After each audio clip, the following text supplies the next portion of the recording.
Hi, everyone, and welcome back to that UFO podcast. My name is Andy, and I am joined on the podcast today by registered lobbyist, UAP Transparency advocate, and founder of Declassify UAP.org, Nick Gold. Nick, welcome to the pod. How's it going, Andy? Great to be here. It's good to have you on finally. Spoke to you many times back and forward via DM or on the old X or Twitter, whatever you want to call it these days, the cesspit that is social media. But we're finally here, Nick. Loads to get through as well. And you've just said before we hit record, the timing probably worked out really well to get you on because how was it you put it? We're in for a period of really busy activity. Yeah, it feels like we kind of have this moment to take a breath. And then, especially in November, and I think heading into December, there's going to be a bevy of activity, both legislatively, as we know, with the hearings. I'm sure we'll get into some of that. Absolutely. Before we do, let's get into who Nick Gold is. So, take me back, Nick. Your early interest in the UFO topic and kind of what's brought you to this point of the dance. I'm a lifer. I'm one of those people, child of the '80s. Elementary school in the '80s, got all the movies. I don't know. I was thinking about this the other day because I had a feeling you'd ask me this.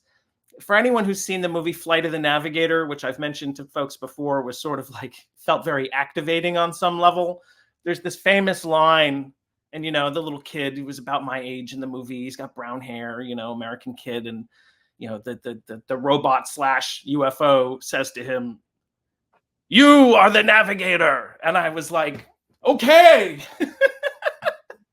So, I've just been interested, grew up in a family that was fairly amenable to being into that kind of thing. Again, we got a lot of the sci-fi movies with aliens and UFOs and all of that stuff. And it connected with me.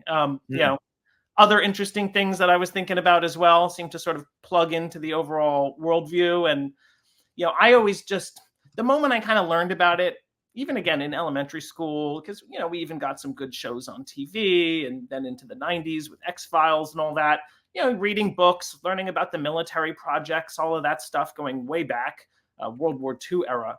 It just kind of struck me that this seemed sort of like it was really going on, that serious people took it really seriously, and nothing about it really challenged my fundamental worldview. Again, maybe I'm just a strange guy, but it just kind of made sense to me. And the thing that didn't make sense was how hush-hush it was, how covered up, especially in the realms of officialdom, which just I found very disagreeable. And that's kind of been my attitude ever since.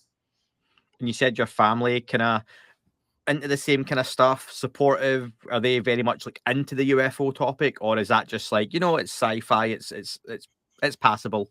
No, it was more the former. I'll just say this.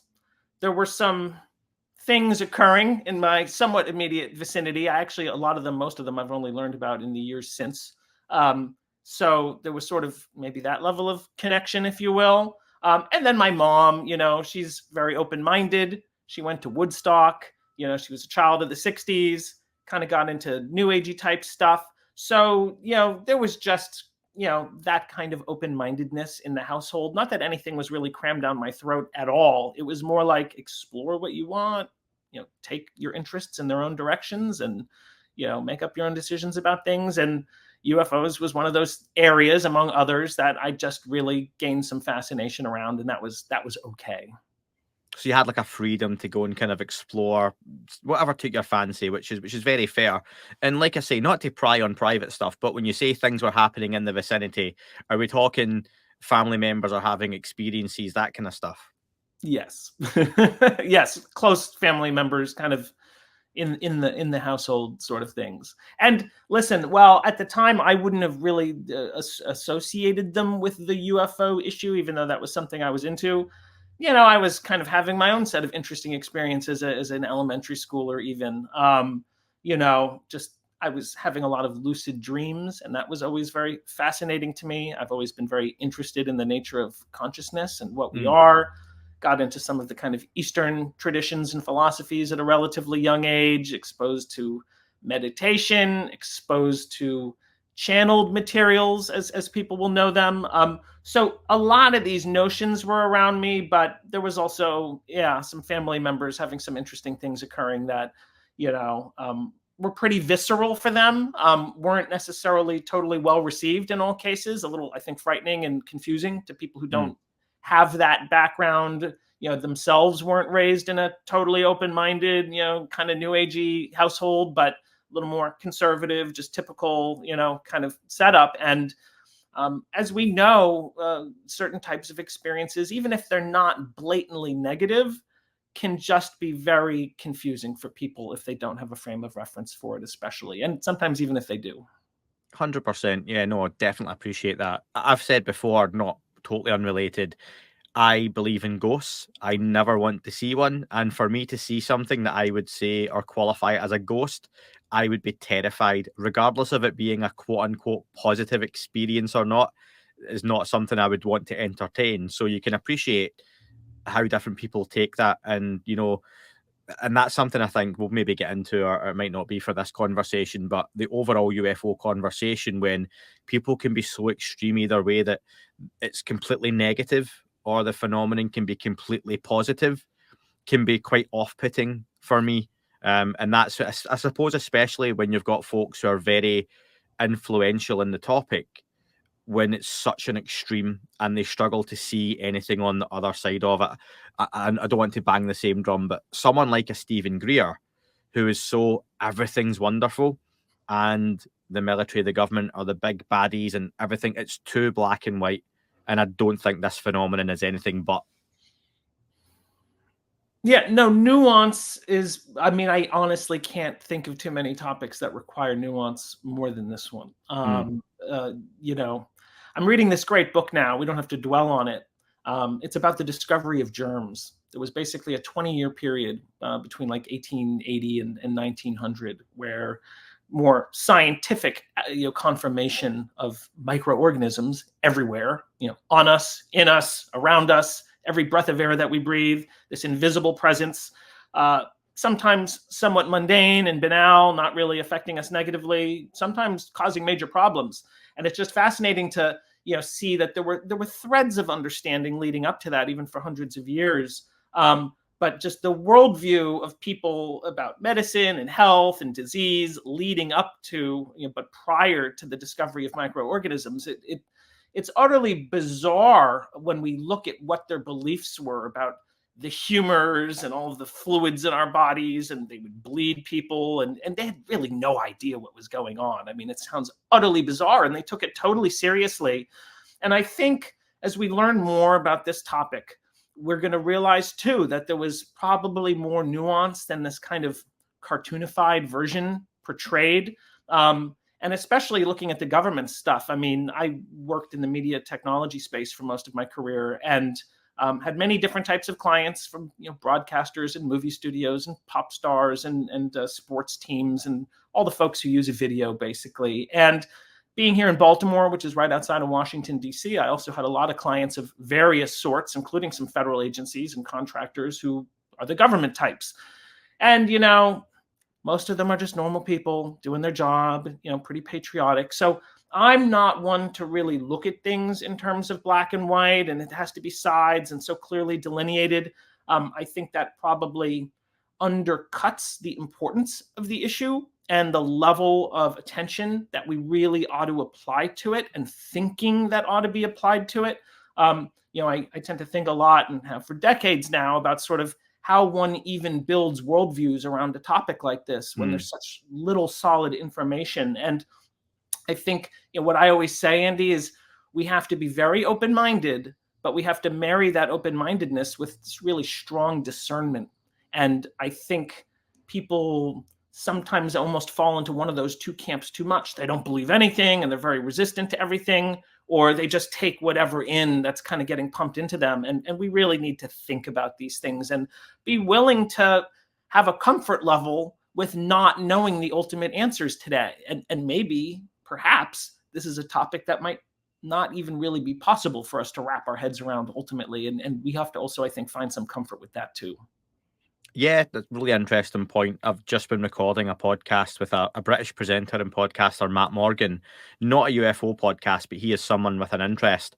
And largely that was a discussion we were getting at right towards the end of about 2.5 hours, is that it's something that potentially we are never going to know?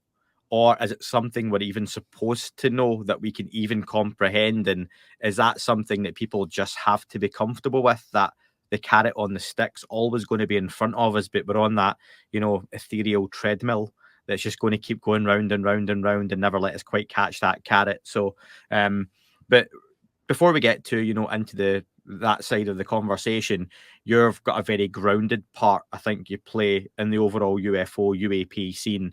I've interviewed a few lobbyists before. People would maybe know Stephen Bassett, for example, is a really famous lobbyist. But can you just clear up what exactly is a lobbyist from your point of view for anyone unsure? It can mean a lot of things. And in today's United States, it often involves essentially finding creative ways of transferring funding, if not directly to political campaigns and candidates, causes that they're attached to. And I mean, it's not pretty in a lot of circumstances. But lobbying is also when some Jane or Joe American or whoever picks up the phone and calls their local official, their own elected official. Hey, I'm a constituent. This is what I think about something. Let me give you a perspective. Let me give you maybe even some resources. And this is how I think you need to respond to it in order to reflect the views of your constituency, which is supposed to be your job. So lobbying can be anything from that real grassroots level up to, lobbying firms that spend millions and millions of dollars a year and they have to report all of that. So I kind of wanted to blend that a little bit, but more on the grassroots side. So, in the middle of 2023, I was talking to a buddy of mine. Had been away from the media tech space for a number of months. I had wrapped up a contract with a software company. And I was like, what do I do with my life? And this is obviously, again, been a major interest of mine. And I was talking to a buddy and he's like, you should just get into your thing. You have so many interesting interests and ideas and you can articulate them in a fascinating way. People, I think, would be interested in it. Whatever that ends up being, Nick, just kind of go for it. And it was funny, Andy, because I was like, what should I do with my life at this point? And that conversation almost like flipped a switch for me. And instantly I had this vision of this thing, Declassify UAP. I knew that I wanted to maybe do something with the UAP topic, having worked in DC for 15 plus years, again, with many types of organizations, nonprofits, PACs, these political action committees, presidential campaigns, federal agencies, you name it, think tanks. I mean, all of it. Every cause, every issue in DC has this entire constellation of organizations around it that kind of serve various viewpoints on that issue. They come up with policy suggestions, they rally the masses, they directly lobby with individual political officials or even just federal officials. So I had this vision that the place that I thought I would fit into, just with my own personality and inclinations, was a little more on like the grassroots side with the people. I've been to protests. I've, kind of in the streets a little bit at points of my past. And despite working with the government and doing other things, I believe that, that freedom of speech and assembly is really important.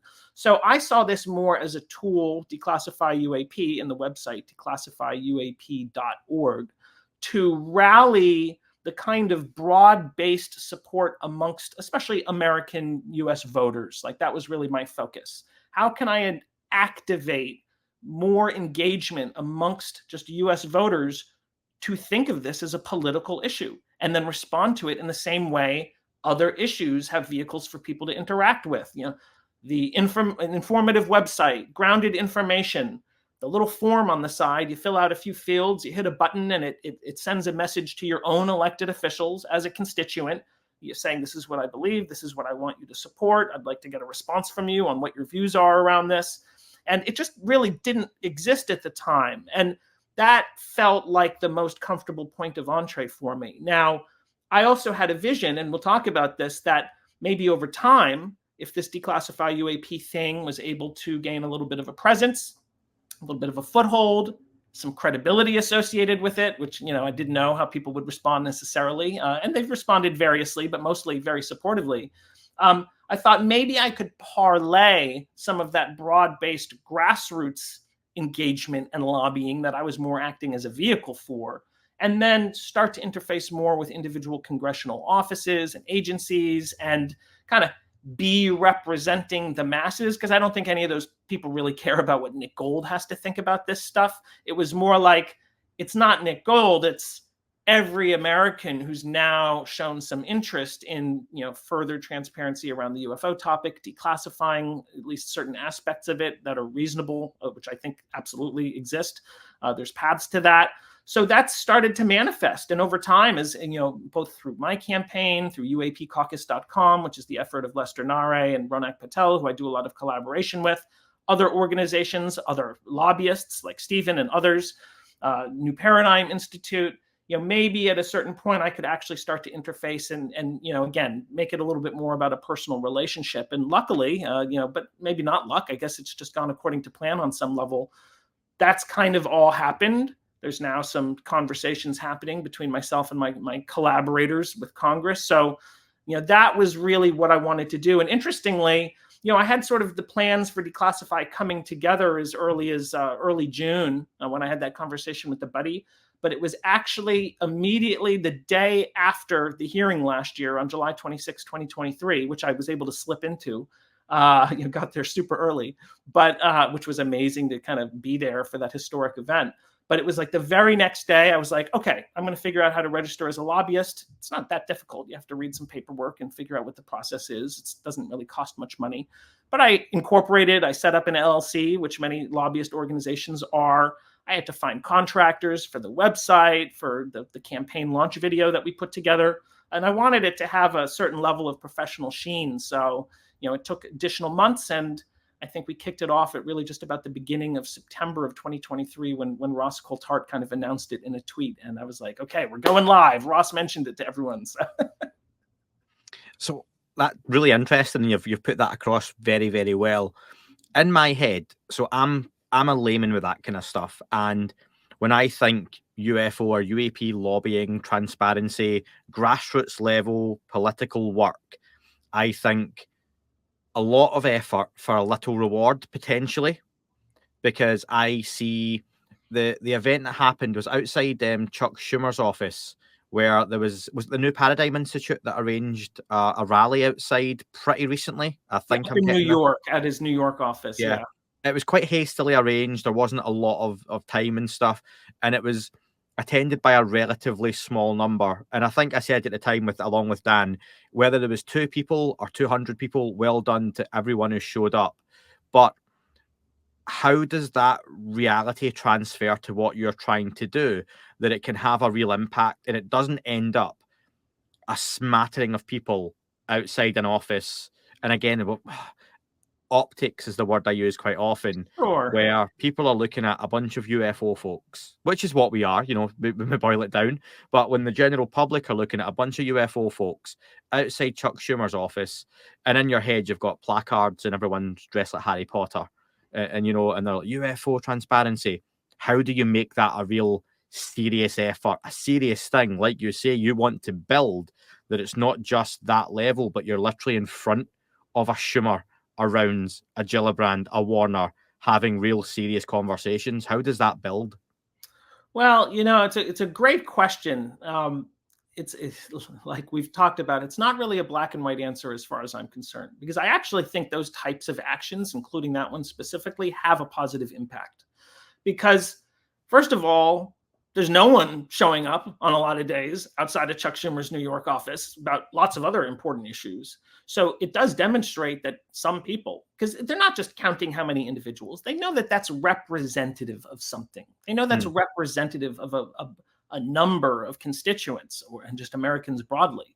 And I think they also get enough calls and messages. Again, I encourage people to go to declassifyuap.org, go to the Action Center, or hit the Take Action button and get involved and follow up with phone calls.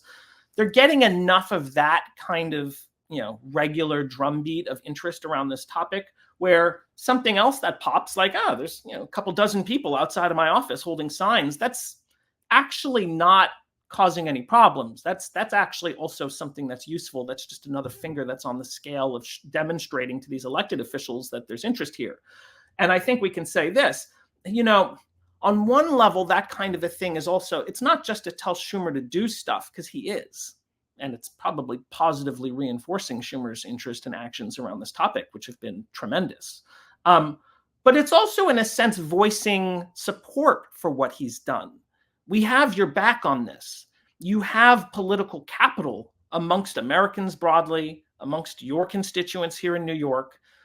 We support what you're doing, and we want to make that known. Like, this isn't just yelling at you to do things. This is showing that we're part of this movement that you're trying to enact. And so I think it's one of the slices of pie in the overall portfolio. Now, Danny and New Paradigm, those guys, and their Kevin Wright was part of our Hill Day that we did recently. I'm sure we'll talk about more in a few. But again, we're all kind of collaborators. I first met Danny, I think, probably 20 plus years ago at this point, 23 maybe, not closely, but I've sort of known of him and his role in all of this. And I think that's an important role, even if my own effort doesn't exactly dovetail it. We may get to the point of larger rallies and try to get maybe even larger numbers of people to show up. But even individuals making calls, sending messages. There was a great quote from Jared Moskowitz recently.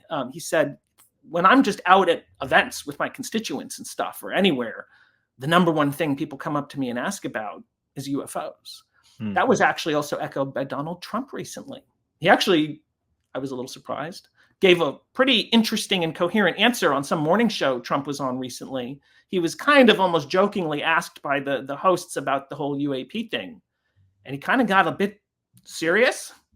And he described some conversations with military pilots that he said were very compelling. And he too said, and whether or not it's literally accurate, I think it connotes something. He said, the number one thing people tend to want to know about and ask me about is UFOs. So that's big, Andy. That's really big. I don't think there's much of a question at this point, although people still need to make the calls and send the messages and go to the declassifyuap.orgs and the uapcaucus.coms and all of these resources and make those contacts, frankly, somewhat frequent. But I don't think any of these politicians have much of a question at this point that the public broadly supports greater transparency around this topic. And it's of significant interest to a very large number of people. So all of these actions can reinforce that, whether it's electronic messages, phone calls, a smaller gathering outside of someone's New York office or wherever they happen to be located, their own home base, or smaller intimate meetings happening on Capitol Hill between lobbyists, orgs, and staffers of some of those congressional members. All of this is necessary for them to understand this isn't just a fascination for people. This isn't just conspiracy theorists. This UFO thing has risen to the level of being a real issue that normal people care about and understand is a real thing. We've been told by the government many times now it's absolutely a real thing. We've also been told pretty unquestionably it's weird. Like, it's anomalous. It's in the name of the thing we call it now, right? So no one seems to really, in that realm of politics, be avoiding that in a significant way. I think there's a palpable sense that this is real and it's being treated like a real issue seriously by many different types of Americans on all different political stripes and backgrounds. I mean, it probably has some of the most broad-based support, and we even see that in politics. It is not a time where a lot of bipartisan things are happening in American politics, where you can get the Republicans and the Democrats to agree on things. This UFO topic seems to be bringing those sides together. That itself sends a huge message. The politicians realize people are kind of ready for a change on this. So let's talk about that transparency on the Hill Day. You mentioned Lester Nari, Ronak Patel. What was it? And let's talk about the success of it. Absolutely. So we actually started planning this all the way back in February, if you can believe it. Lester, Ronak, and myself have been collaborating really since last autumn. In fact, Ronak, some people will remember, was posting some of the types of letters that he was drafting and writing to various congressional offices and members on the UAP topic, asking for transparency. He was posting these on forums like UFOs on Reddit, saying, here, take this, use it as a template. He was encouraging it. And for me, frankly, Ronak's actions were like a major flag that went up that said, oh, wow, this is like kind of ready to be a grassroots political movement. Maybe that's what I should get involved with. And it helped motivate the creation of Declassify UAP. I think similarly, Lester was seeing some of that kind of very grassroots in the weeds type of activity by Ronak and others. There's the Disclosure Party forum on Reddit, which also was doing some of this stuff, putting out form letters and templates and suggesting what people can speak to when they speak to their representatives. And so he started UAPcaucus.com. I started Declassify UAP. And so again, I mentioned earlier, I wanted to build over time towards the point where we could parlay a broad-based movement into starting to more directly interface with elected officials. And as in February, we were like, what would a good time frame be well in advance to think about coming together, a group of small collaborators, to do that, knowing that we're going to have months in front of us of additional UFO, UAP news and events and legislative stuff.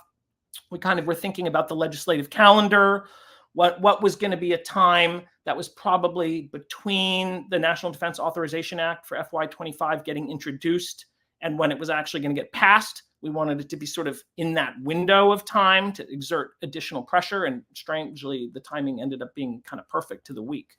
So we started talking about this in February. Initially, I was picturing maybe even dozens and dozens of people converging on DC. And we decided, for the first time, we're kind of doing something like this. It needed to be a little more intimate. So we got about 10 to 12 of us together in total. I'll talk about another activity that was sort of dovetailed with it on September 17th.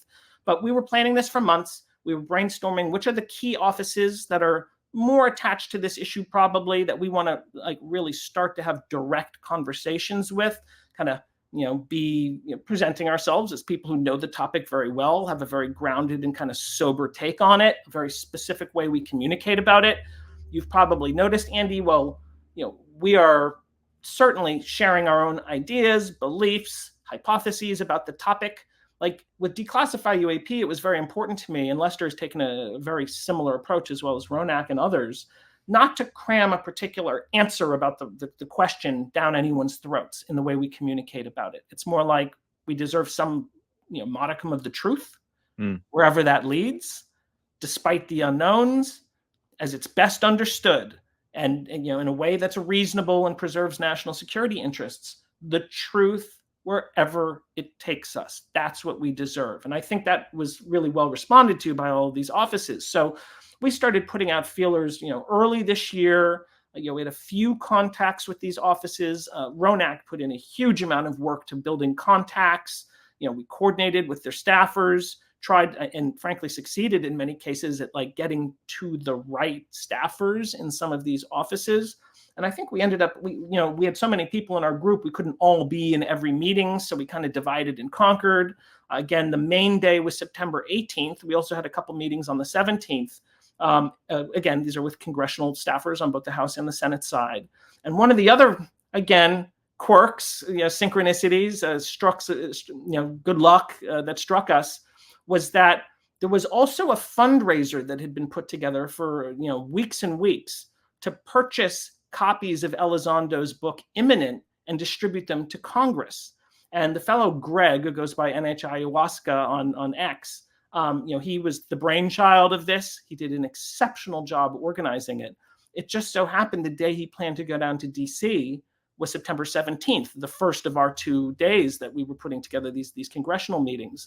So on the 17th, in addition to sitting in on a couple meetings and joining those, I also, with Greg, handed out dozens and dozens and dozens and dozens of copies of Imminent, along with a summary of the UAPDA and a great letter that he put together talking about the Grassroots, fundraiser to get these books into the right. It was basically aimed at certain congressional committee members, the committees that are most attached to the UAP issue at this point. And we were running around. It was a rainy day, getting all those out, but getting a lot of visibility. I mean, here we are running around with duffel bags filled with Elizondo's book, sweat and, rain and just, I think it got some attention. So, all of these activities sort of came together a few weeks ago, and it ended up, I think, being really successful. One of the key Senate meetings we walked out of, it was a senator that, and please pardon me, we're trying not to be too specific about the individual conversations. They were kind of held in confidence. We're not telegraphing the details. But I'll just say this. One of the main senators who's associated with this issue, when we wrapped up our meeting with him, the staffer, one of the key defense staffers and national security staffers for that senator, he goes, at the end, he goes, "Consider the relationship established." And it was like music to our ears, because that was what we wanted to do and what we're building up for since February, was to like kind of seal the deal, be on a first name basis with some of these folks, and know that we can put certain perspectives across their desk that they can at least have eyes on as this all continues to unfold. And I'll just say, I followed up with that as recently as yesterday, making sure that they saw this quote from the former deputy director of national intelligence that came out, which was fascinating. And it's like, well, now I know some of the staffers, I want to make sure see that statement and understand some of the context around it. So that's what it was really an eye towards, building those relationships. We were thanked profusely by many of the people that we met. They said, thank you for not only doing this, but kind of doing it in the way and with the tone that you're bringing to the topic. So it seems to be well received. And I think those Congress members know that that public voicing the support side of it is instrumental in making change happen. Again, it gives them political capital to trade on the Hill. Like, we've got a lot of Americans behind us. We can't ignore this. We can't drop the ball. We need to show some progress here. And I think it's been working a little bit, knock on some wood around me here. A few things to expand upon there, Nick. You're a podcaster's dream, because you're eloquent and you can talk about this stuff, and you're setting me up for all kind of home runs here, I hope. So first off, I appreciate you don't want to go into the individuals you spoke to, because to build those relationships, there has to be a degree of confidentiality.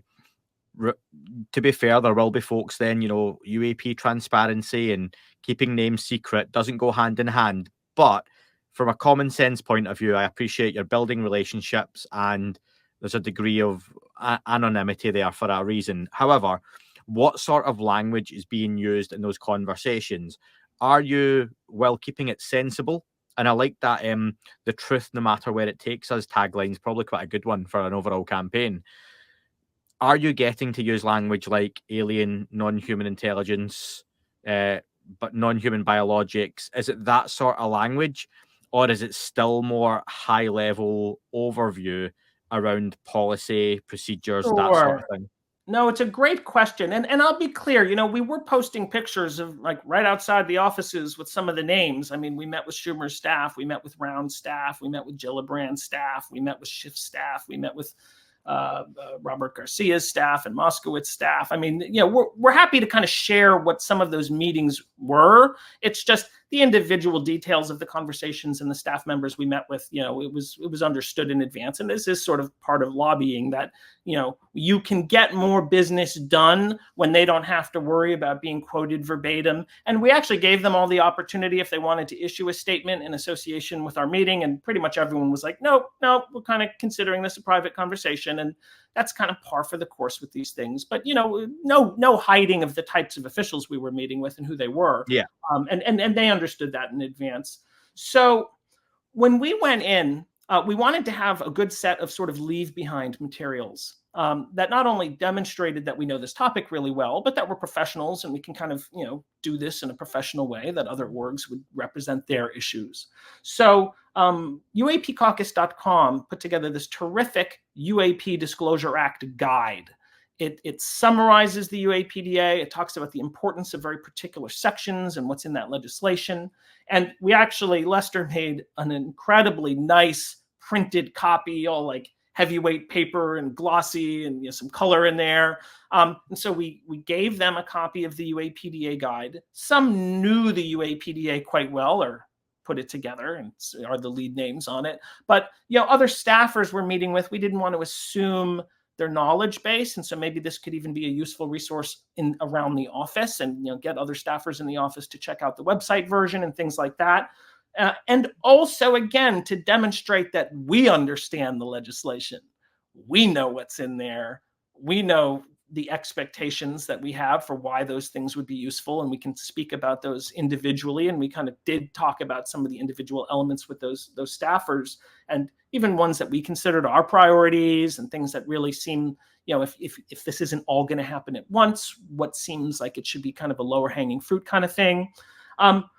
So the UAPDA itself includes some of those references, right? So it's not like that wasn't being spoken to in some of those capacities. Do me a favor, Nick. I'll answer a little more broadly. Oh, so go on.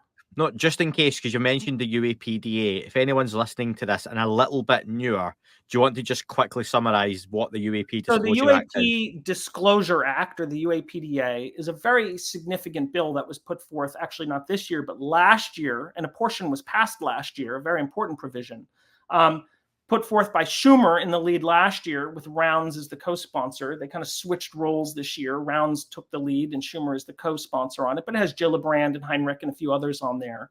And it's basically the federal legal legislative component of disclosure.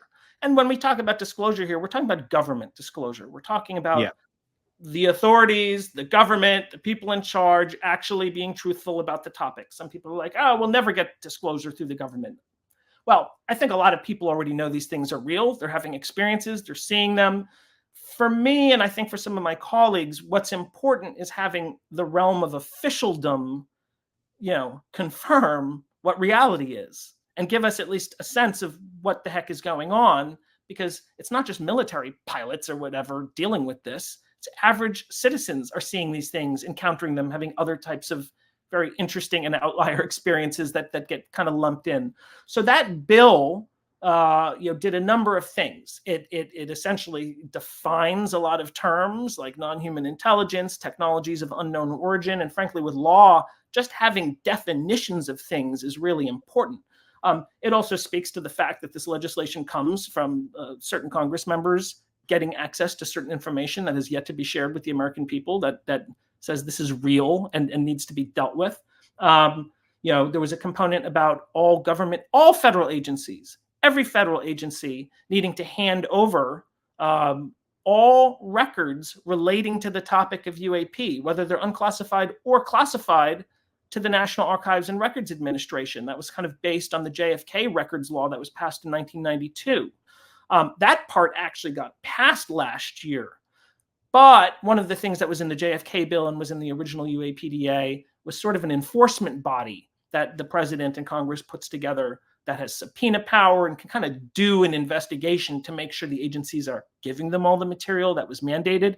So we don't have that enforcement body at the review board, and that's kind of one of our low-hanging fruit for priority. But this bill, it even ends with describing both a federal level and then international disclosure process. Heads of federal agencies need to reach out to their counterparts in other countries and encourage them to release more information on the topic. Again, it is the sort of legal bill of disclosure. That's not the only component of disclosure, of course, but it's a significant one.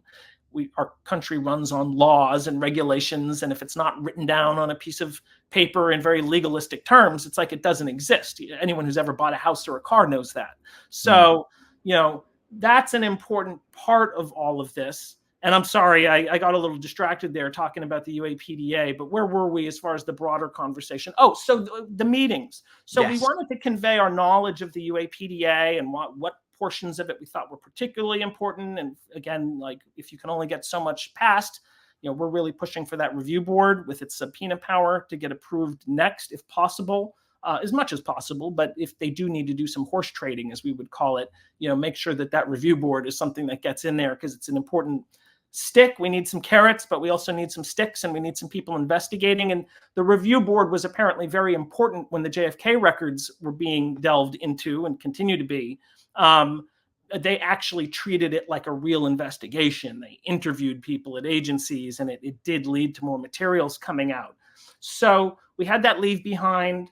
We had a list of quotes, not only from members of Congress, but then on the other side, it was like quotes from people in DOD, the intelligence community, other officials. Many of these quotes imply that these UAP don't seem to be us. Doesn't seem to be a black project of the US government. Doesn't seem to be that amongst our allies or even our adversaries. A lot of these quotes, I think that the newest one we had on it was like last minute edition, was the one from H.R. McMaster. It was a very high level security official who on the Bill Maher show recently, was like, yeah, our science doesn't even really understand what we're dealing with here, which I think is probably a pretty true statement, at least on some level. And so we wanted that, and those speak to some of those issues you spoke to. Are we talking about these? It's like we don't really need to bring it up. These people are, and they're pretty serious people, right? We also had a really interesting guide. One of the fellows with us is Dr. Keith Lewis Taylor. He's lived in New York and has an entire career in law enforcement as a first responder. He's taken a real interest in this issue from the perspective of first responders, police, medical, EMTs. They often get the calls when average people have even sightings or other outlier experiences. Sometimes there's actual physical maladies that can result from that. There can also be mental trauma and confusion and things like that. So first responders have an important role. They get these calls every week. They see these things themselves. There's a huge history of police and other officials seeing UAP. So recently, the Major Cities Chiefs Association, the Police Chiefs Association that represents the head administrators of the largest cities' police forces in the United States, they put out this super-based UFO guide, UAP guide. It's fact-oriented. It refers to specific legislation, testimony, government reports. So we had a really nice copy of that printed out that we gave them, which, again, I think demonstrates society at large is already moving around an acceptance of this topic. We now need, sadly, one of the things that guide said is there's no central authority to report these types of sightings or experiences or whatever occurs amongst the public to. It doesn't exist at the federal level right now. We'll give you updates if that changes, but it's like, sadly, it had to just report what the fact of the matter is at this point, but we gave that. So we had these materials, and certainly in these conversations, I guess I'll put it this way. We didn't want to just talk about aliens and bodies and make that the focus. We were talking about very granular, specific things. I think for most of these meetings, again, with some real key staffers who are really tied to this, some very senior, one of the staffers we met with used to be at ODNI, the Office of the Director of National Intelligence. These are high-level government, military, intelligence community people in some cases. And now work for Congress, helping out their whatever representative they support. I didn't really get the impression most of these people felt we were all talking about misidentified balloons and seagulls, Andy. It just wasn't the tenor of the conversation, man. Like, it was all treated very seriously. I'll say this. I don't want to speak too specifically here. One of our meetings was actually in the Capitol building. Got to use the special side entrance, not the general public, tour entrance. And a very important House member, one of their key staffers, met with us. This is not a House member who's been particularly vocal about this topic or at all. And seemed like the staffer knew exactly what we were talking about, took it absolutely seriously. This was something that clearly this representative in Congress knows a thing or two about. I just don't think we would have been having these meetings of the sort we were having if anyone really thought we weren't talking about something pretty interesting, if you want to put it that way. So from everything you're saying, it sounds like a lot of positivity, a lot of support. Maybe the support's not always forthcoming publicly, but you've got folks in the background who are very interested, very intrigued. To that extent, then, where are we at with the UAP Disclosure Act as we know it now? A couple of weeks ago, it seemed to be, from a couple of people online, it was dead, it was gone, it had been shot down again. Then very quickly, I think Matt Laszlo, journalist on the Hill, was commenting that no, it doesn't seem to be gone. There's still some hopes. There have been comments. Are we looking at we may get a watered down version through again?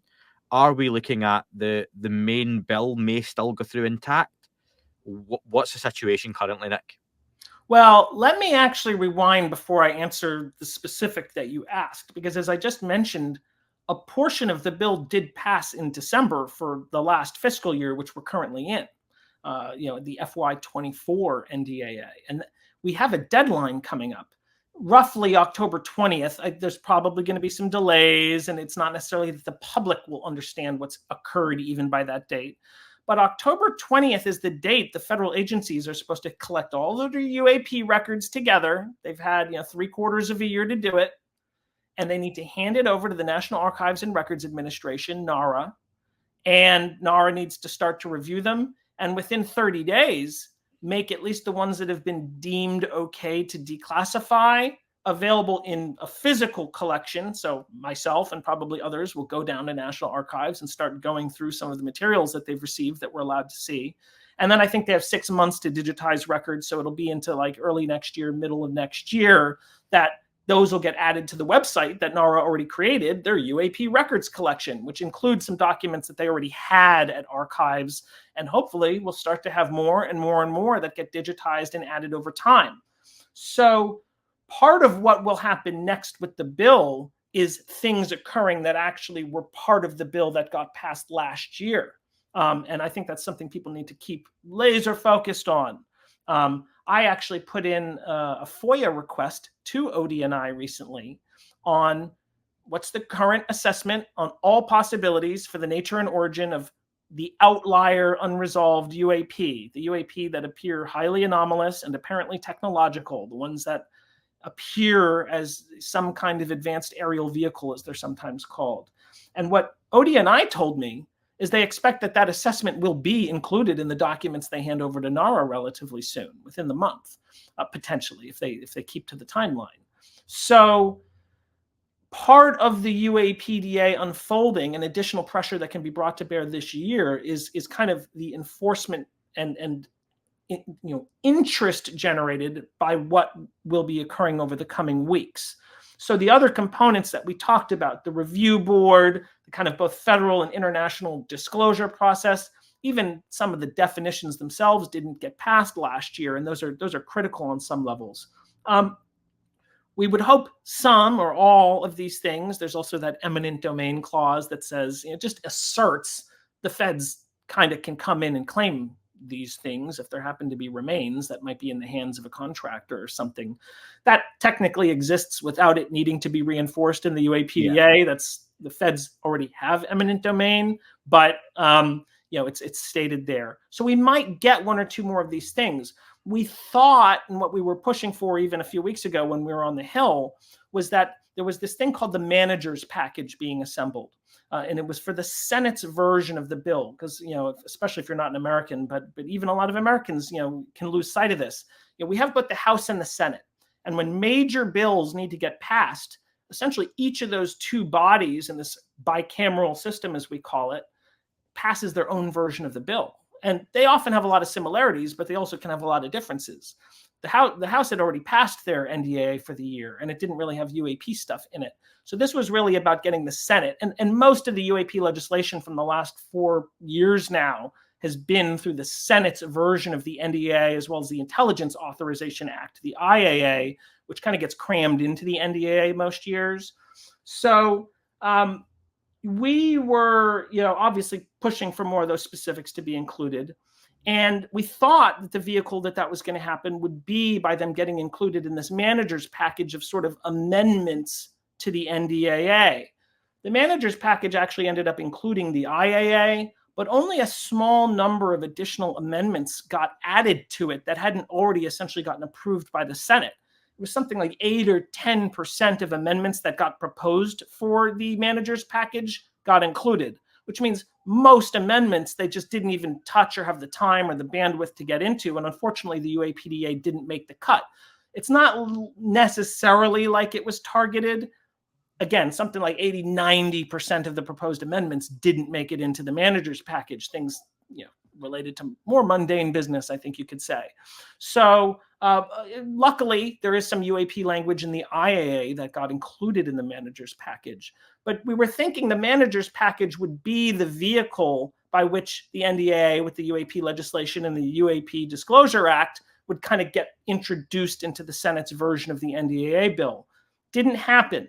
So we were a little like, maybe this year it's just going to be those UAP provisions and some whistleblower provisions that were in the IAA on the Senate side. And there was also some whistleblower provisions as part of the House's version.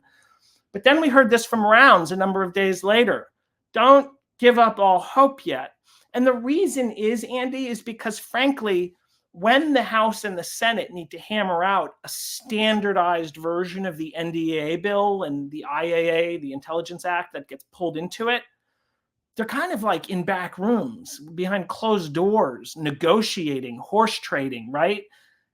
Technically, lots of things can happen. Like, they have very malleable rules that they can kind of, as long as there's sort of the political will and support, especially at the committee level, because there's key committees that are involved in okaying these bills. They can bring other things in and kind of airdrop them in, even if they weren't part of that Senate manager's package of amendments. So Rounds and a few others, they seem to be implying that there might be a path for a little more to get in there when they come back and start to hash it out at the end of the year through this process called reconciliation. It's when they're in conference, which kind of means the closed door hashing out of law. And when they go to reconcile the House and Senate versions of the NDAA this year, could be they come to the table and say, yeah, we still want to talk about this UAP Disclosure Act thing, and maybe a couple of these key provisions, we want to get a few more in this year like we got one in last year. We have a whole bunch of stuff that's going to be happening over the next month or two. We got James Fox's documentary. We got a House hearing on UAP. We got a Senate hearing on UAP. We'll probably in October, November timeframe, get the annual AARO report, AARO being, of course, the DoD's UFO office. That office is now being run by a new guy. And folks like Chris Mellon and plenty of others, and I've heard this through my grapevine, the guy, Dr. Kozlowski, as I like to call him, Dr. K 2.0, really hoping for the serious upgrade from the beta release, which kind of had a lot of bugs. Maybe Dr. K 2.0, I say this lovingly, John, if you're watching, we understand he was with the UAP task force. This was several years back now. We understand that the UAP task force took this issue quite seriously and was quite open-minded to some of the possible scenarios at play. So the fact that he is now running AARO, they're going to at least have their annual report that comes out. That might be a finger on the scale. So that's a lot of activity. Oh, and maybe some records getting exposed through National Archives and other things. So, I wonder if over the next month or two, as they go into late November, early December, when they're hashing out the final NDA, has the world shifted enough so that there's just more weight for them to go into those negotiations and say, yeah, we're going to need a little more, or DOD isn't going to get any laws passed, and they need that. So, let's get something in there so we can at least show our constituents we made some progress, maybe not all the progress, but some additional progress. So we remain hopeful. Is that shifting view of the Kamala v. Trump, background going to be a hindrance or a help in progressing any of this legislation and the impact of upcoming hearings? Because I suppose from a skeptical point of view, I'm thinking that's a wonderful excuse to just knock anything on the head, that folks who want this stuff to go away can say, this is far too important. You've got one of, if not the biggest US election of all time about to take place. So there's the election. There's been a massive natural disaster in the United States. A lot of people here and around the world are thinking, I don't know that everyone really fully understands the scope of how significant Helene was in disrupting the lives of millions and millions of Americans across the American Southeast. I saw a satellite photo at night that literally shows like this swath of the American Southeast that the storm went over that just barely had lights. Yeah, right? I saw that, Nick. It's almost a little bit like when you see the pictures of South and North Korea, and how North Korea is just a blanket of darkness with a little patch of Pyongyang lit up. And it's very similar to that there's just so much darkness where there would normally be streetlights. So we've got that, which is going to be unfolding literally for years, the relief effort. And unfortunately, I think with global warming, that's more a taste of the new normal than anything. So that's unfolding. There's obviously a lot of instability, just outright war going on in the Middle East right now, which even if the US doesn't get pulled more directly into, we're already shooting down missiles. We're already shooting down drones. We're taking more of a defensive posture, and I have a feeling that'll probably remain the case. But things could change there dramatically, literally today, tomorrow, over the weekend, next week. But it's already kind of been unfolding. I don't think there's like a crossover. I don't expect World War III really, but that's a very real scenario that's unfolding. So a lot of people have raised all of this stuff and the election as like things that could impede this progress. The good thing is a lot of this stuff is going to happen after the election itself. And while there will be unfolding from the election, and I think sadly we're at a point in American politics now where we can assume even if the election results are pretty clear cut. I mean, we saw what happened last time. There can still be a lot of nasty stuff that happens. It's a really strange thing to say as an American. We're like the democracy country. As a non-American, I'll just be fair before I get anyone hating on either side. I'm not leaning either way, and I think that unrest would probably be regardless of who wins on either side. So yeah, potentially, but just to be blunt, like it was a party that decided to invade the Capitol and try to disrupt the actual selection of the president based on the election results. And they've already kind of said that they're not going to accept the results regardless. So I mean, it's all going on. It's a mishmash of issues. But the reality is Washington is used to having to deal with many issues in parallel all the time, because they're like a big part of like keeping the country going, keeping the world going. There's always military issues. There's always environmental crises and catastrophes.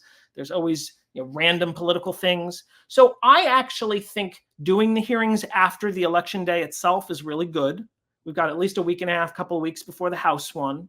The nice thing is the UFO issue has brought the parties together, as we were talking about earlier, at least around that particular topic. Maybe the timing will be good and at least get some of the Republicans and Democrats coming together around the UAP topic in a time where I think as many Americans as I know want to see those people working together and being productive, if not across every issue, at least some, showing that we have a country here, not two countries under one roof. So maybe that actually helps mitigate. I mean, a man can dream, right? So, I don't think it's going to be a total blocker in the way some people have shown some concern about. We'll have to see how it unfolds, of course. Again, man can dream. If there are challenges that are brought about through war in the Middle East, through the American political process that's unfolding or the results of it, maybe some folks in DC will say we need to stabilize a little bit. This UFO issue seems to kind of do that on some level. It's an extra good time maybe to show that we are serious about bringing the parties together and all of America together around this topic, which is clearly, I think, bigger than a political party, obviously, right? So, I mean, maybe it becomes a good reason to focus on the UFO issue and, calm people down with like an even bigger thing to, have our jaws open about or something. I don't know. Regarding those hearings, then, I suppose a worst case scenario is, I mean, they don't happen as worst case, but it's looking like they will. Worst case scenario is they're a bit of a damp squib and nothing comes from it. I wouldn't expect that, at least. But best case scenario, what are we thinking? Is it Nancy Mace who made the comment about we want people who have seen some shit, I believe is what she said? I think that was verbatim. Yeah, which is a wonderful way of putting it. And I love to hear any politician talk bluntly and like a normal person, because that isn't mixing your words. That's not politicalese. That's language we can all understand exactly what she's getting at there. So what shit are you hoping that we see exactly? Well, I'll tell you, let me answer first by saying what I hope it's not. I hope it's not a whistleblower who hangs out on X spaces all of the time. And I'm not even thinking of an individual here necessarily. It's more of a type who have not really come out in public before, or don't even operate under their own name. It seems to be very loosey-goosey why and how they might have even been associated with the UAP thing, and whether that was even official or not as part of their duties, or were they just an experiencer who happened to work for the military, because that happens too. I mean, people have their own sets of experiences regardless of what their job is. So I hope it's not, it needs to be at the quality level of the first hearing. In other words, it needs to be David Grush, Dave Fravor, Ryan Graves caliber dudes or dudettes or whoever that really, like, there's no question. They have a paper trail. There is sort of a history behind who they are and how they relate to the topic.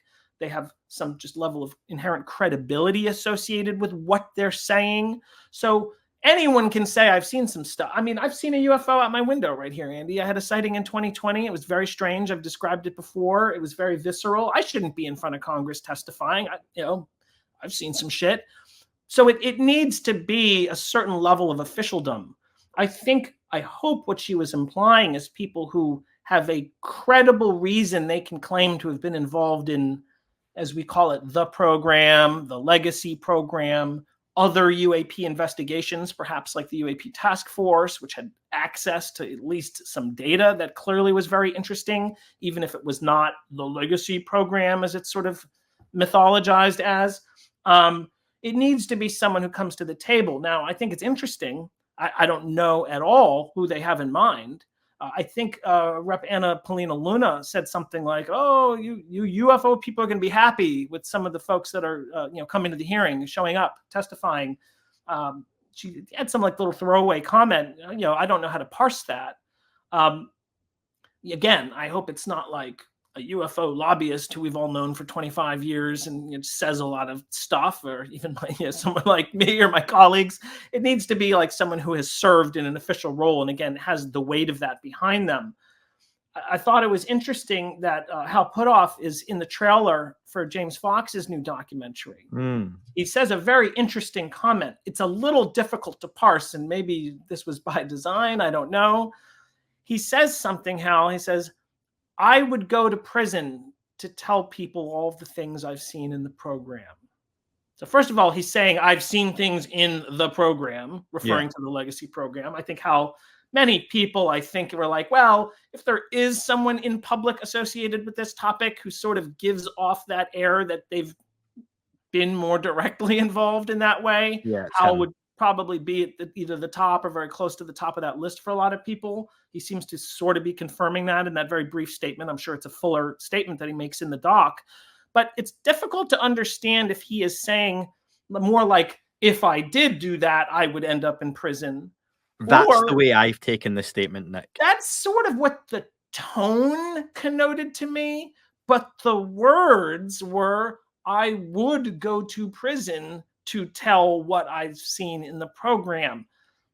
It's like you could cross your eyes and see it both ways, and but if it was someone like a Hal, that could be very interesting. Now, I think the thing we have to have a little bit of concern about, or at least reasonable expectations, I don't see that this hearing has offered mechanisms for people to be exempt from their security clearance requirements, their non-disclosure agreement requirements, their confidentiality agreements that they've taken to have security clearances and potentially worked around this topic in the way that Grush did. Ryan Graves and Dave Fravor didn't have that burden in a sense because they were just describing personal incidents that didn't involve getting read into a program per se. Grush was a different story, and he had to tiptoe around a lot of this. And frankly, he had already gone through the DOPSR process of reviewing certain statements and getting kind of thumbs up from DOD and the IC saying, yeah, you can say that. We won't come after you if you say that. It's not a pressing national security risk, which, by the way, people need to understand isn't a tacit, level of saying, yeah, that's true. It's literally just a matter of, do they see it as a national security risk if they say such things? It's kind of, apart from whether there's truth to it or not. So Grush had to really tiptoe. I wouldn't expect a lot of other, people at a hearing to be able to get into the weeds of what they've said unless they're offered some kind of immunity. And I don't know that body, that particular committee, Homeland Security and Governmental Affairs or whatever it's called on the House side, the one that did the one in July last year, can they say you're exempt from your security clearances? So I think whatever we hear, even if it's juicy people who have seen some shit, they're still going to have to do a lot of tiptoeing and tap dancing around the topic. And I think we'll have to hope that they've also conveyed certain things in other settings that maybe get into some more detail. That the gravitas of who they are and just whether they're a compelling witness or not lends credence to what they are even tiptoeing around. So we shall see. But, again, lots of people experience things. When she says, I want someone who's seen some shit, I hope they know how important it is for it to be someone who can demonstrate. I was on the inside of this thing, and I can tell you enough for this to suddenly, again, not just put a little dinky finger on the scale, but be like, what? And then maybe we see more stuff passed legislatively as a result of that, and how that helps the process evolve and unfold. Do you think it's almost better then, and what are the chances of it being folks that we don't currently have too much knowledge of or too much exposure of? Because my worry is it becomes a sort of best of podcast almost, where, not to say they're not credible, verifiable names, but like you say, a Hal Puthoff isn't doing the podcast circuit. Hal Puthoff's not even sitting on Joe Rogan or Sean Ryan's podcasts and having those conversations. He's almost a little more unattainable. And I understand why James Fox has managed to get him, because James Fox does a lot of wonderful work in that respect. Someone like that, Eric Davis would be another one I would love to see. I don't necessarily want to see and hear, and I think this is very telling, Fravor and Graves at that hearing absolutely had their place, but 99% of the conversation immediately after and long after has always been about Grush. You could have taken Fravor and Graves away from that hearing, and I don't think there would be an impact either way. I'm going to push back on that a little bit. I think that's a valid perspective. Don't get me wrong. But we're in the muck, dude, right? Like, we live this, we breathe this, every little bit of news, every tweet we're on top of. We know these personalities inside and out. We know their backgrounds. We've interacted with some of these folks to some degree ourselves. Understand that these hearings aren't really aimed at UFO geeks. Of course, yeah. They're aimed at the American public. They're aimed at members of Congress, many of whom might be paying attention to the topic, but frankly, you and I and others might know better than them on some level. And it's also to some degree about getting them under oath in that room with the wood paneling that you've seen every other hearing on. There is a gravitas to the environment. Let me tell you, being there in person last year, it was palpable. It was serious as anything. There was I don't even know that there was a giddiness to it. I mean, people might know there was hundreds and hundreds of members of the public showed up for that. They couldn't get them all in the hearing room. I happened to be just one of the earliest people in line. So I slipped in like really towards almost the last several people they were letting in. Hundreds of people had to go to an overflow room, which is cool. They had like video feeds, live video, and the presence of that number of people, I just want to add, in that building, all the looks you're getting from other Congress members and their staff and aides and other, like, that doesn't happen for other issues. That like a hearing in Congress, suddenly like hundreds and hundreds of people converge, and it's the one on UAP.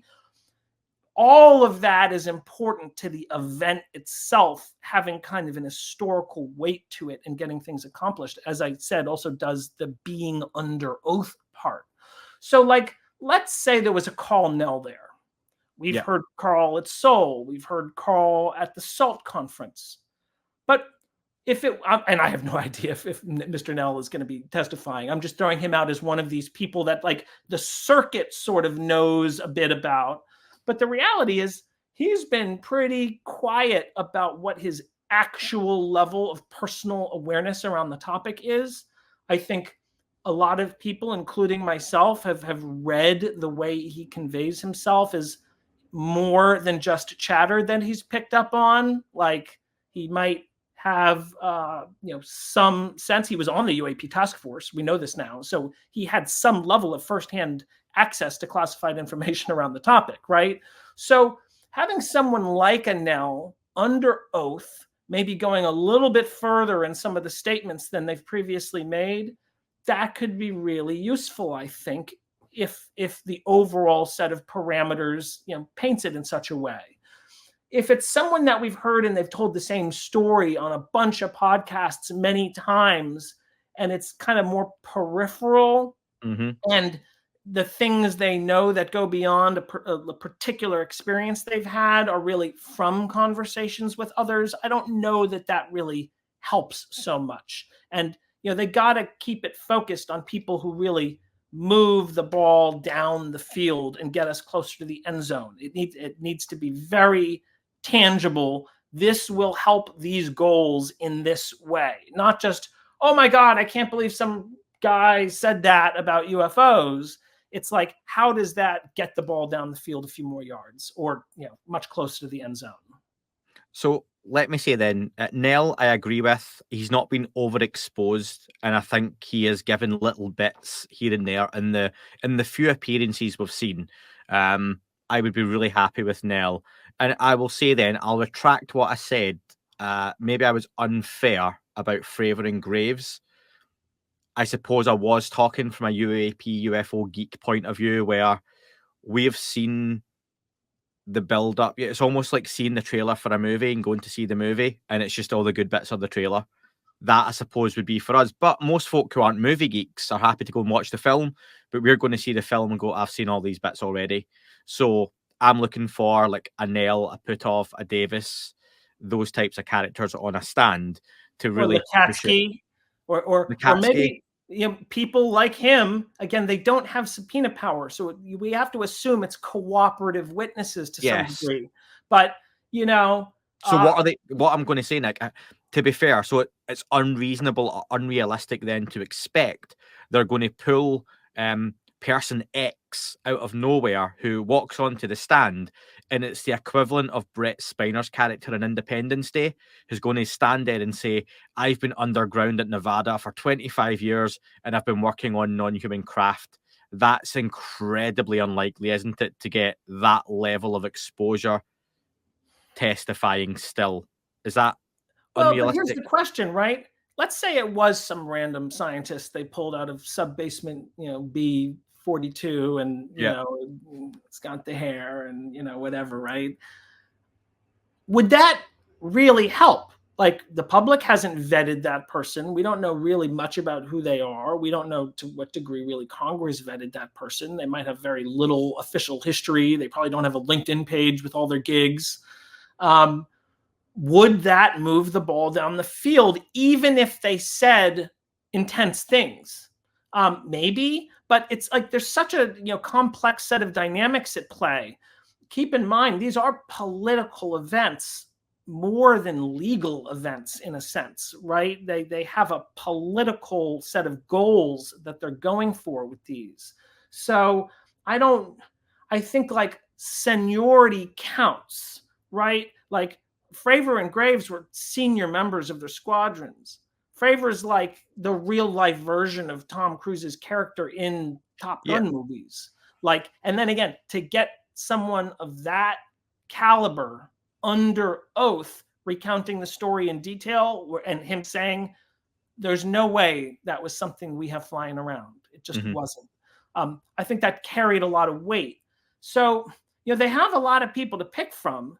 The fact that Anna Paulina Luna said that thing about us being happy seems to imply it might be someone we're familiar with, who we want to hear from in that kind of a capacity. We'll have to see, man. This is so many little moving pieces behind closed doors. I will say this.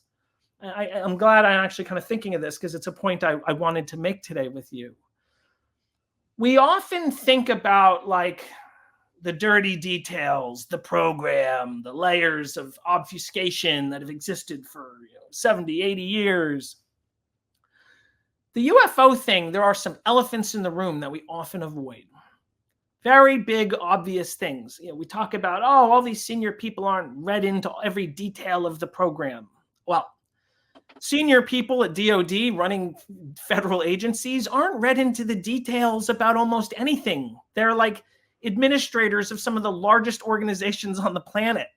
There's only so much detail they can absorb. And yeah, UFOs is really cool and amazing and all that, but like they also are worrying about wars in the Middle East and stuff, clandestine missions going on, and Russia and Ukraine and China and Taiwan and all this stuff.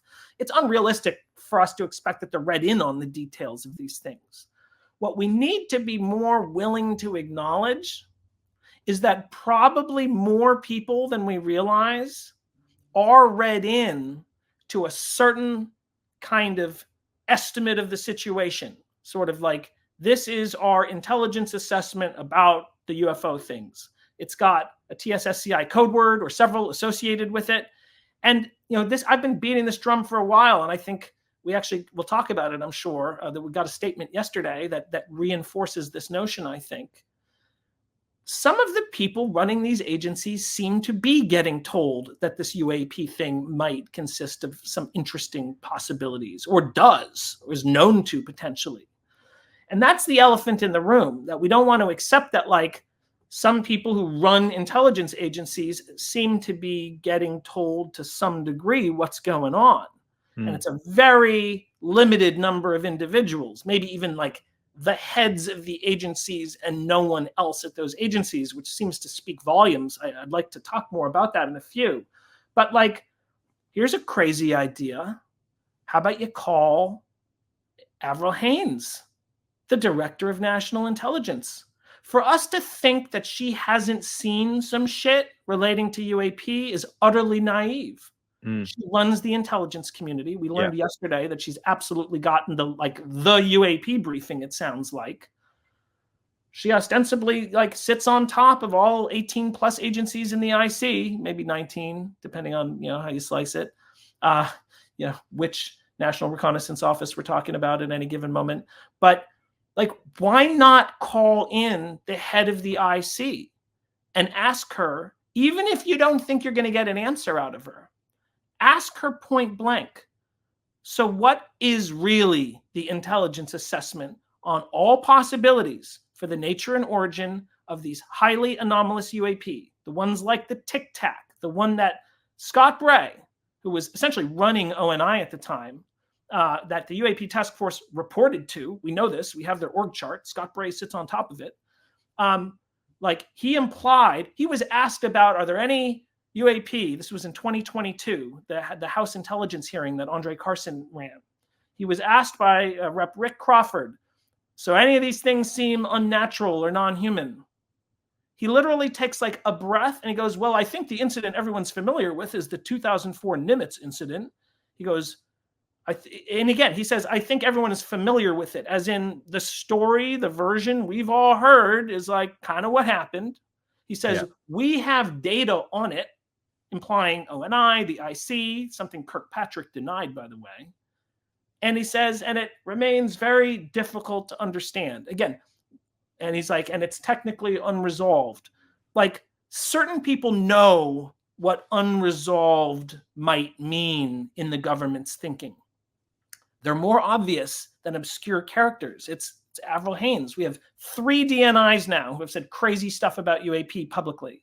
We have John Brennan, who ran the CIA, who on a podcast was they might represent another form of life, and he's kind of looking a little awkward as he's saying it. We have that H.R. McMaster quote. Obama has said this stuff. Why not bring in some of those types? Why not bring in a few former DNIs? James Clapper, it was, I think, in 2021, if I'm not mistaken. I sort of forgot about this interview or never caught it at the time. There's been so many. I caught it more recently, a month or two ago. He was on CNN. They were asking about UAP. This had started to enter the news with the Navy videos. He talks about his regret for not doing more to be transparent around it. He refers to the cover-up of the UAP topic as a crime, his word, that he feels he bears some responsibility for. And it's my understanding, maybe we'll hear more from Clapper at some point. So what if it was like a former director of national intelligence who we seem to have a reason to think might have seen something that led him to make that kind of a statement? He's seen some shit. Like, you know, these could be very prominent individuals, and we need to get to the point in the conversation where, yeah, we're digging around for the details and the program and all that. There's no reason we can't also be thinking about administrators and simply what that top level intel assessment is when they tell these people, this is what we actually think is going on. Because all the people who seem like they get that read in say wacky stuff about UAP. Not wacky if you know the topic, but wacky as in like, I can't believe the guy who just ran the intelligence community seemed to imply that these aren't human. You know? Yeah, that obfuscative language, it's like one of your friends coming to you and saying, is my girlfriend cheating on me? And you're saying, well, she's not being faithful.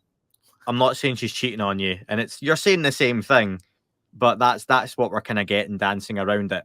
And you've mentioned a few times or alluded to a statement that was made, and you mentioned the Deputy Director of National Intelligence, Cliff Sims. And this was a comment made yesterday, wasn't it, on a podcast by Cliff Sims? Was it on Sean Ryan? It was, and it was only a small portion of the podcast that was talking about UFOs. But Sean, so the Office of the Director of National Intelligence, they have, I think, almost 2,000 employees. I was looking it up earlier. It's like 1,700 thereabouts, and that probably isn't even counting contractors. Contractors is like usually like half the people walking around in the intelligence community agencies are like contractors. So, you know, ODNI is like thousands of people, reports up to the Director of National Intelligence. There's several deputies that have different domains. And Mr. Sims was kind of the comms guy. So, you know, the deputy that's in charge of, you know, communicating public comms, probably internal comms to some degree around various topics that the Office of the Director of National Intelligence is interfacing with.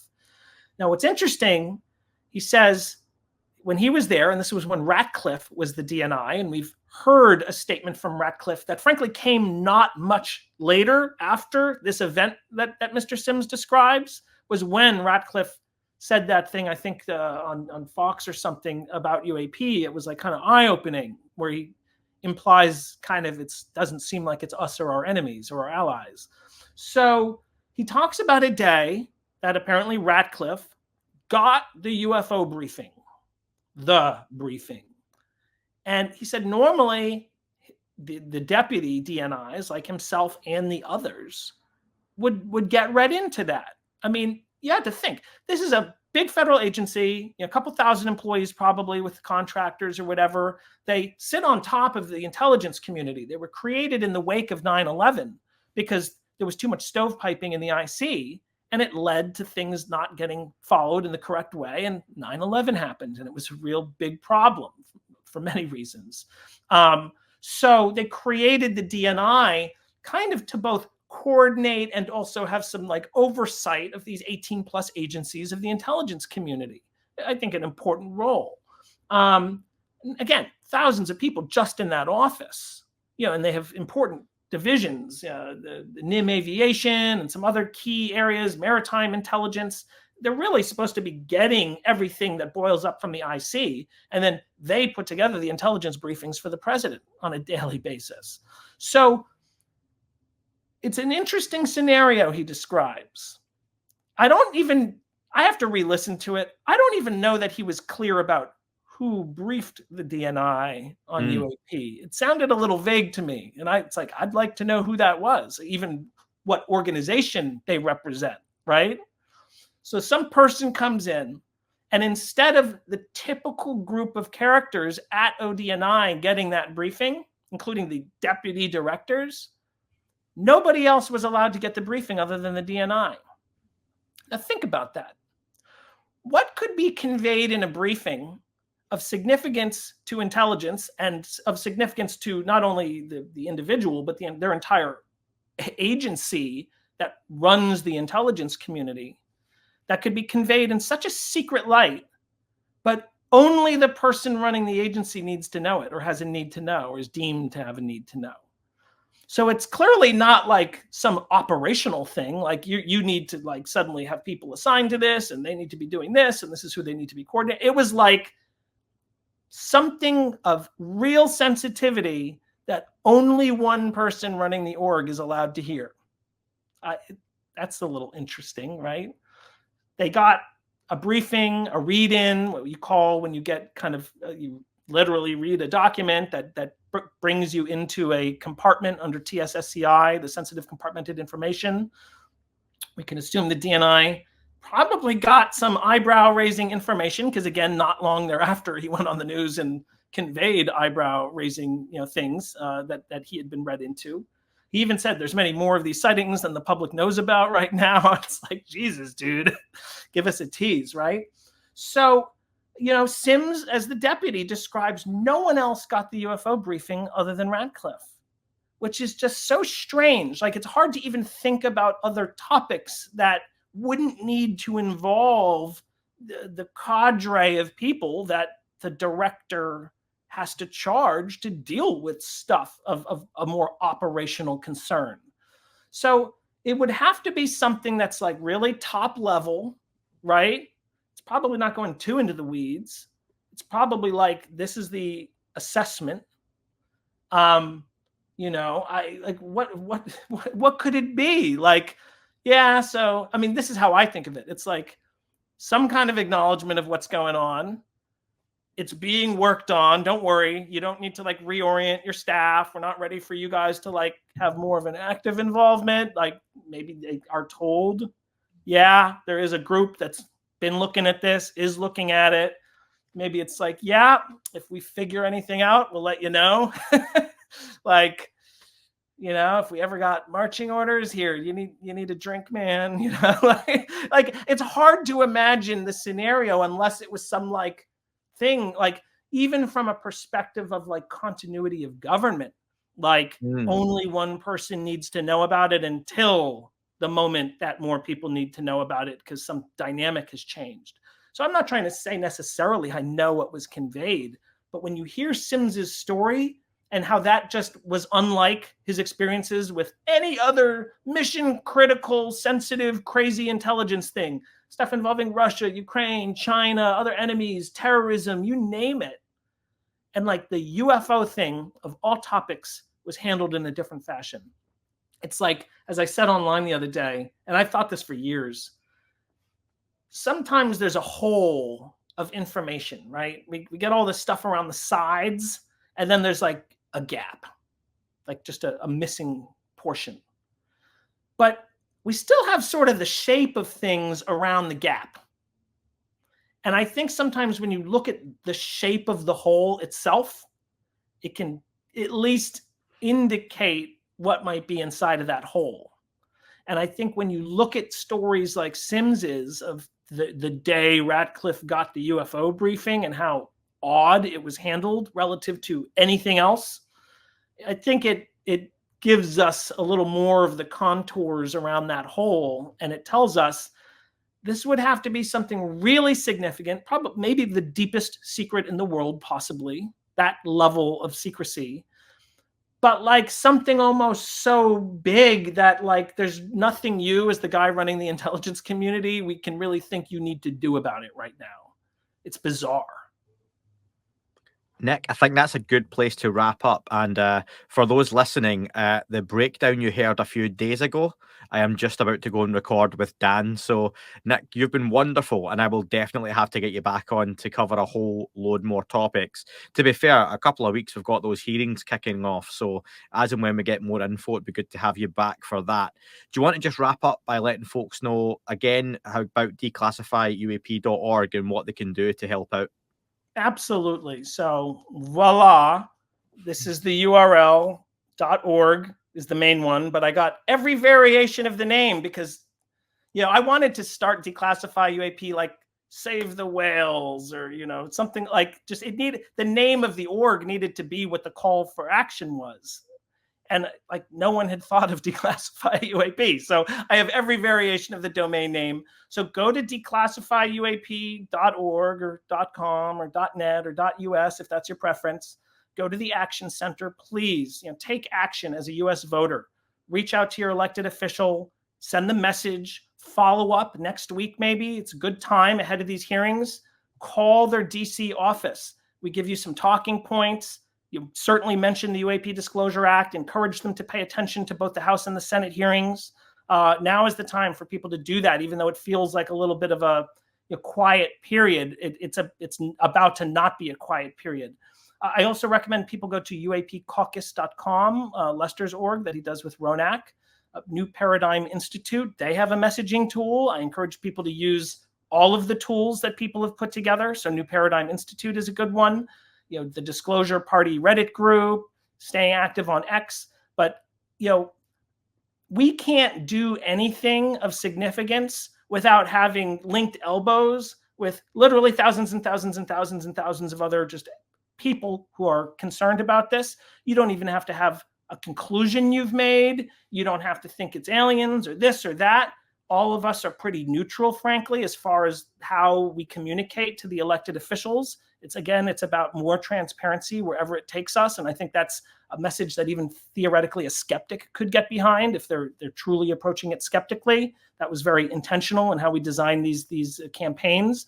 So, go to Declassify UAP, go to the others, participate, be one of those voices, because again, that's why we were getting thanks from some of these congressional offices we met with a few weeks ago. They know they need that political capital and how useful it is to them when they're horse trading in closed rooms and having to negotiate things in and out of certain bills. So that's what people can do, and stay aware, watch these hearings that are coming up. And I think we will, Andy, and you and others are such a big, big part of this. We will get some progress. And so I thank you, man, not just for having me on, but for everything you've done for years. And I just have to say, yours is literally one of my favorite podcasts out of, literally like the small number. And it's such an honor to be here talking with you in this capacity today. Thank you so much for the opportunity. And here was me thinking you had good taste till that point. No, but thank you, Nick. Keep up the good work, and I'll put all those links for Declassify UAP, UAP Caucus, and New Paradigm in the description for the podcast.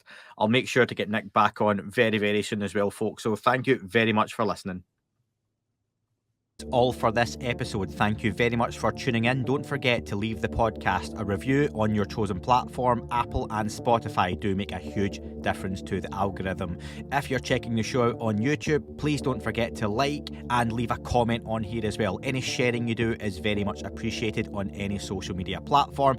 And finally, you can listen to shows ad-free and sponsor-free in their glorious full versions by subscribing for less than the price of a coffee on Apple, Spotify, just search That UFO Podcast Premium. YouTube, you can sign up and be a member, or you can do that through patreon.com. Thank you very much for listening, folks. It wasn't a tic-tac and not quite a saucer, more like a hubcap designed by Chaucer, a little baroque and quite steampunk, like Alice was playing bass for the Parliament of Folk. The little fucker hovered right outside of my window, and when I shoved out the screen, he made it an issue.